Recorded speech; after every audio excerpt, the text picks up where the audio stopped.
Hello. Okay, so I am going to be showing you some books that I do and do not recommend, okay? So, to start, this book series may be a little bit childish, but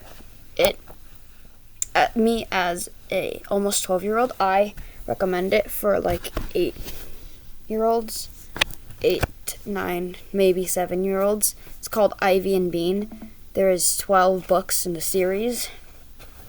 This is the second one. Another one that I recommend is, let me get it real quick. If I can find it.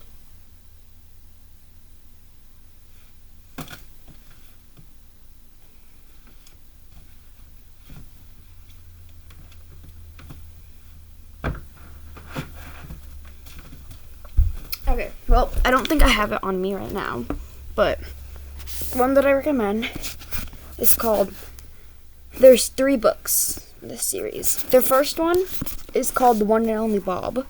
Looks like that. The One and Only Bob. No, The One and Only Ivan. The second one is The One and Only Bob. It's about a dog. Ivan is the gorilla. This is a true story, by the way, mostly. And the third one is called, I believe it's called The One and Only Ruby. Okay, Ruby the elephant. It says, Bob is an independent dog. He knows he could still make it on his own if he had to. Even though he now has a home with his human friend Julia, his regular meals, belly rubs, and a bed to call his own. But most important of all, he still gets to visit his best friends at the new home. Ivan, a silverback gorilla, and Ruby, a young elephant, live nearby. And Ruby, a young elephant, live nearby in a sanctuary. A home for Bob, a home for his friends. All the treats he could want, but something's missing. Someone is missing. Someone who Bob thought was gone forever, until the day he realizes she's not. A lot can go wrong in the moment left to chance and the blink of an eye. The bounce of a bone when the hurricane hits, Bob sets out on a dangerous journey in search of his long-lost sister, with the aid of Ivan and Ruby.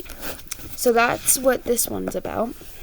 Let me read to you what the first book of Ivy and Bean is about. Meet Ivy and Bean, 2 friends who were never meant to like each other. This is Ivy and this is Bean. There. The moment they saw each other, Bean and Ivy knew they would never be friends. But when Bean plays a trick on her sister and had to hide, quick! Ivy comes to the rescue with her wand, some face paint, and a bucket of worms. Will they end up in trouble? Maybe. Will they have fun? Of course! Okay. On to the third book. No.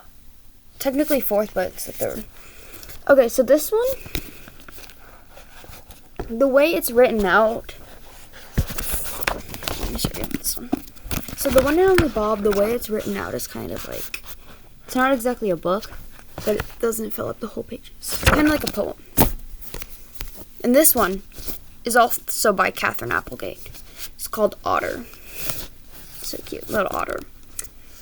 The back of it says, her mother called her Otter from the moment she was born. Something about the way the little pup never settled. Something about the way her eyes were always full of questions.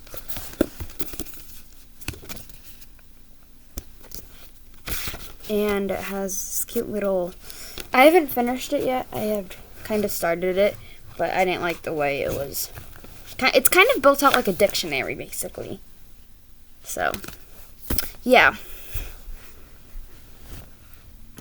Okay. I have this one, which my mom got for me about a year or 2 ago, because I'm going to be getting braces soon, and it's called Jawbreaker. You may not be able to see it, but it's about Jawbreaker.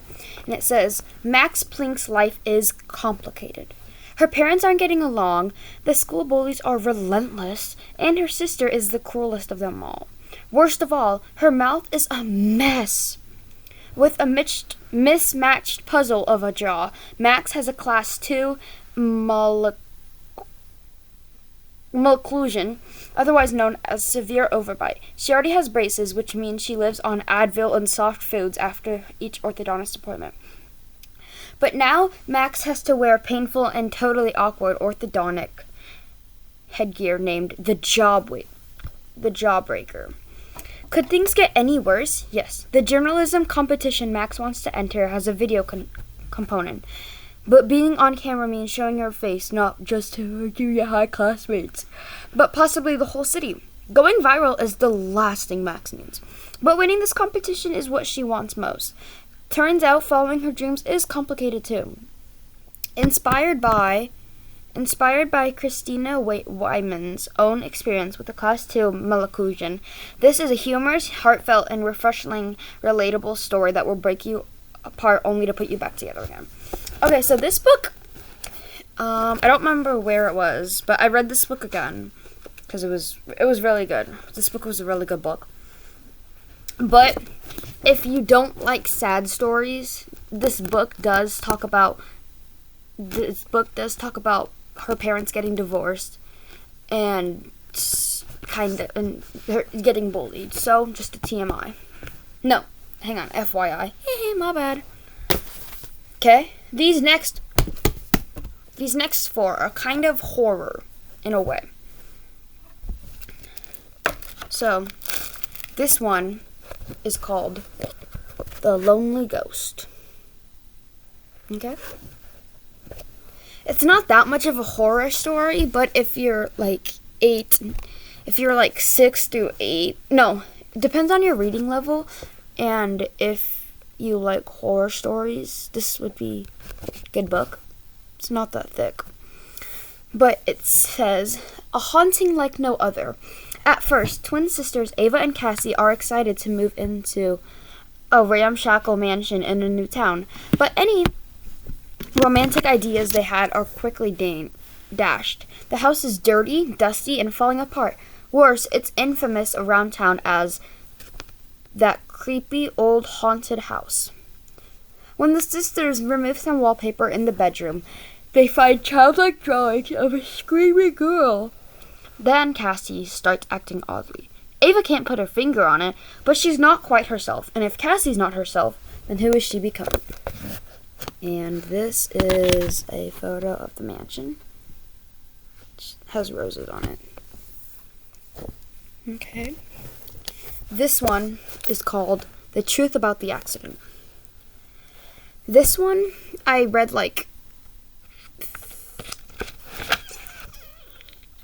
I think I read 10 pages of it. Yeah, I read 10 pages of it. This book, for me and my mom, we both read it. Well, I only read to page 10 because I got bored of it. But this book was really, really, really hard to get into. But my mom said, when she actually, started enjoying it, quote unquote, or, once she got past, the first part, kind of, she said it was good. But it's about, it said, I gaze into my husband's once handsome face, so still and pale in the hospital bed. The doctors say I should keep talking. He might be able to hear me even after the terrible accident that left him fighting for his life. But all I have to whisper to my husband is this: I know what you did. Every day I wave my husband Damon off with a kiss and a smile, drive our precious children to school, and make sure our house is pristine before preparing a delicious meal. I pretend I'm not filled with fury that he once nearly destroyed our perfect life. It's important to carry on as normal. That is, until the accident. My husband was hit by a car. It was pouring with rain. Nobody saw what happened, but the police are asking questions. Do they know about the terrible argument we had that day? Do they know that the text message I sent telling someone to delete everything? And do they know that no one is happier than my husband in a hospital bed than me? If you don't understand that, then you can,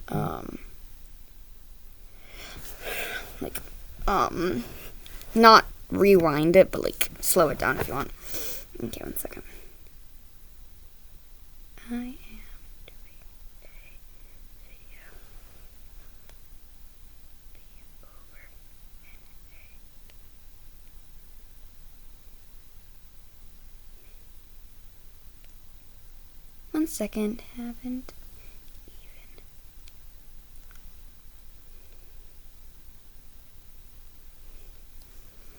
Okay. The next book.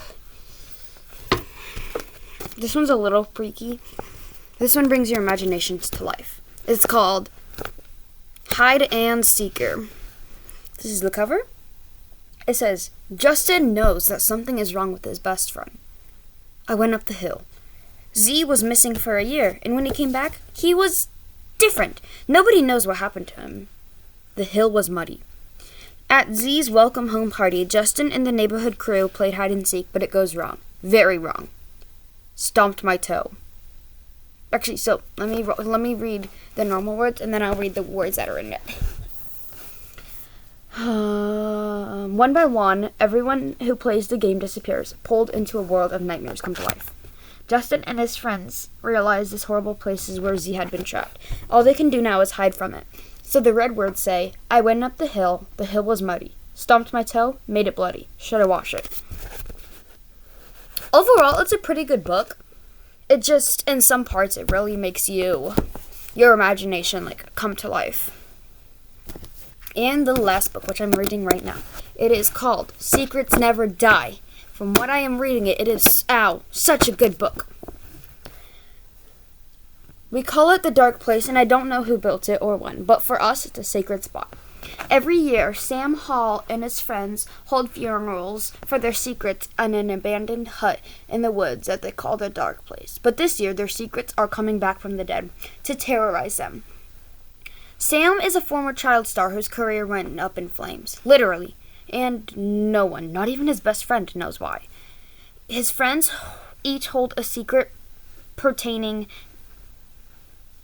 to that night, a secret that they all would like to stay buried. Now someone from the past is blackmailing them with their dangerous secrets. Sam isn't sure who he can trust, who's watching him, and how far he'll go to bury the past once and for all. This is a good book. Okay, I gotta go. Well, I think I'm gonna head off. Bye. How do I end this thing? Do you just click this? How do I end this? How do I... You got it? Oh, there we go.